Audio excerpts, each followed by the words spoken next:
So hey guys, here we go again, the Sirdes family. Tayo po ay magsisimba today sa Escurpenubel.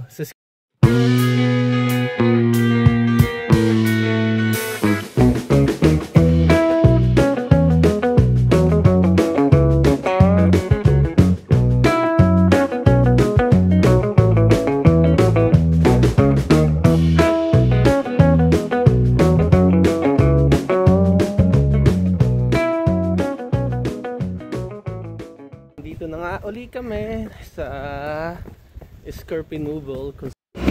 So dito nga po yan nga pong simbahan na yan. Yan po yung pagsisimbahan natin. Kilala po yan na nakakapag-grant ng wish daw pag nagdasal daw kayo dyan, especially yung mga babaeng hindi mabuntes. So yan daw nag-wish doon sa loob niyang simbahan na yan. May mga tindahan ng mga kandila. So first priority, tayo ay magsisimba. May mga tindahan. Okay, later. Nga pala, misa na pala. 11, yeah, it's 11 o'clock. So we will attend the mass first. Dito sa loob.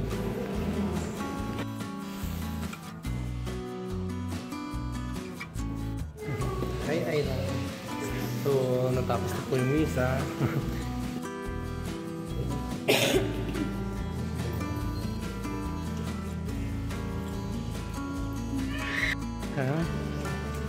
Sino sila?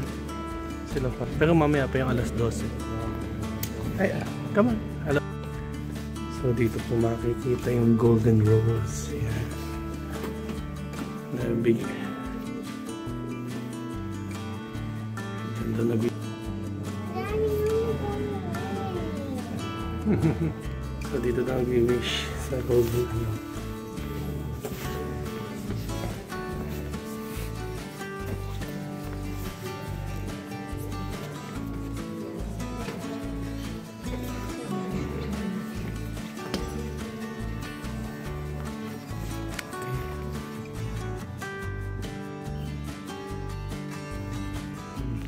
Ate Macy.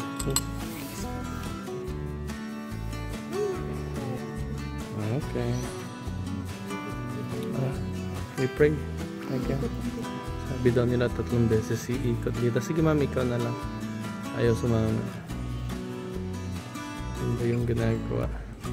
3 times ka mag-wish dun sa golden rose.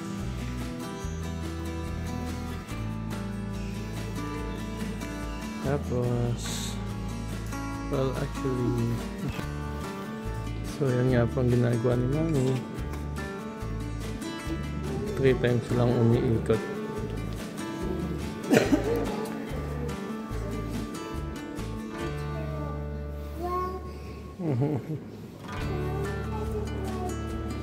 Okay, let's go. Tapos na yung misa, so nandito na kami sa labas. So again, yun yung simbahan. Tapos we just gonna, maliit lang to, so we just gonna walk around a little bit.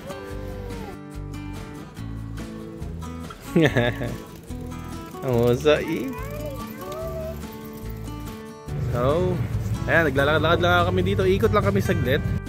Yan talaga, oh, hindi mapigilan, oh. Hoy! Oh! Basta nakakita ng tindahan na may bag, damit, sapatos, ay sus, namamagnet naman talaga si Mami Edlin. Ay mamaya tatawagin na lang ako yun para magbayad. Ay talaga naman. Ayan na nga. Tinawag na nga ako. Nyawn. May nakita ka. Wow, guess pa yan, aba.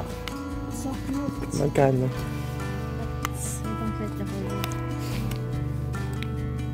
67. 67.50. Mura lang. Ikaw na lang pumasok, ha?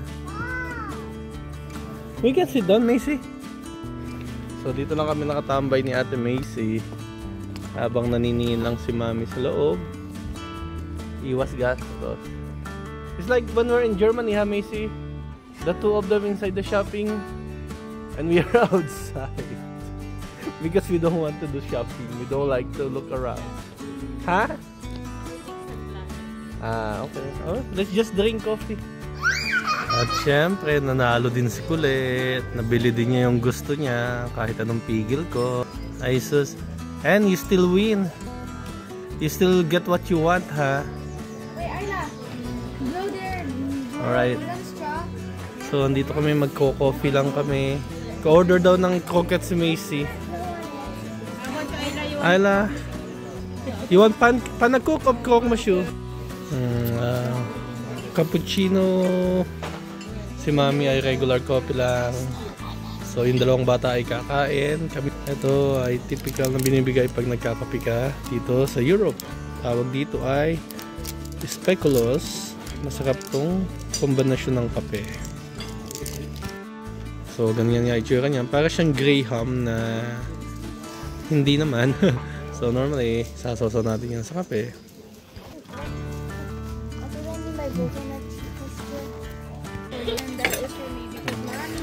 Coffee lang siya, di ba? So how do you eat speculoos? Like this.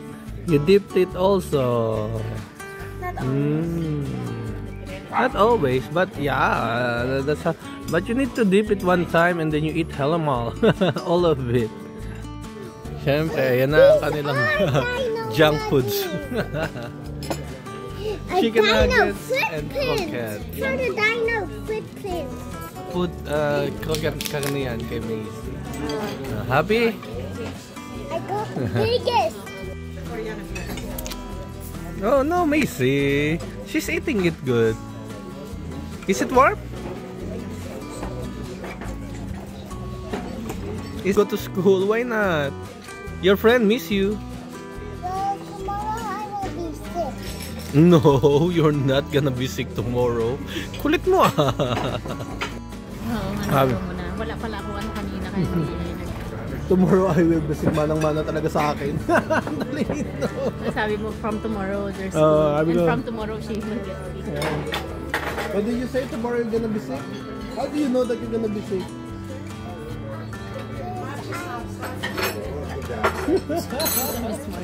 because I'm a smarty daw siya.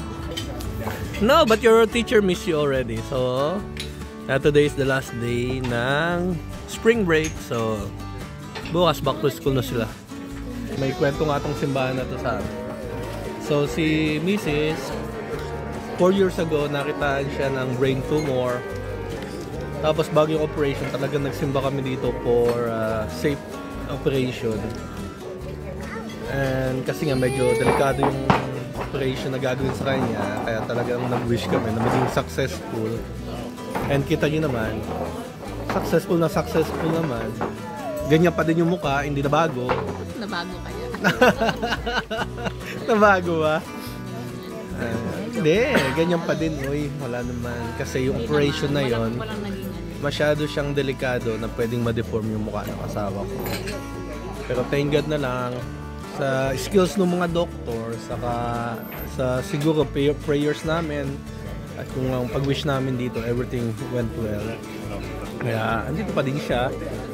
Then after the operation, lumabas. Ay, hindi pala. Andito na pala yan. Yung makulit na yan.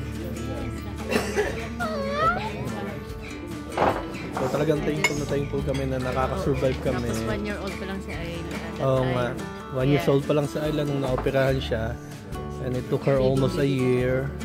Hindi, more than a year ng recovery. Ngayon lang siya uli nakabalik ng trabaho kung tutuusin.